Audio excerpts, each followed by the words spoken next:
न करता चांगल्या मार्कांनी पास होता येईल विश्वास बसत नसेल तरीही असं चित्र सध्या जळगाव जिल्ह्यामध्ये पाहायला मिळत आहे। जळगावातील पारोळा तालुक्यामध्ये बहादरपूर इथे आरकेएम महाविद्यालय प्राचार्य शिक्षक आणि उच्च माध्यमिक शिक्षण मंडळाच्या आशीर्वादाने सर्रासपणे कॉपी सुरू आहे। मित्र परिवार थेट परीक्षा केंद्रावरती येऊन या विद्यार्थ्यांना बोर्डाचा पेपर सोडवायला मदत करतात।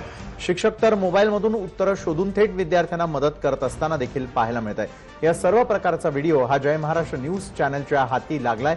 या ठिकाणी बोर्डाच्या वतीने कोणताही पोलीस बंदोबस्त नसून केवळ 2 होमगार्ड्सची नियुक्ती करण्यात आलेली आहे। उच्च माध्यमिक शिक्षण मंडळाचे शिक्षणाधिकारी महाजन यांच्याशी आमच्या प्रतिनिधींनी संपर्क साधला असता त्यांनी आपली हतबलता व्यक्त केली आहे। मात्र एका शिक्षण अधिकाऱ्याने हतबलता दाखवणं, विद्यार्थ्यांनी सर्रास कॉपी करणं, शिक्षकांनी आणि शाळा प्रशासनाने विद्यार्थ्यांना कॉपी करण्यास मदत करणं हा प्रकार अतिशय गंभीर असून यामुळे शिक्षण पद्धतीवरती प्रश्नचिन्ह देखील उभं राहिलं आहे।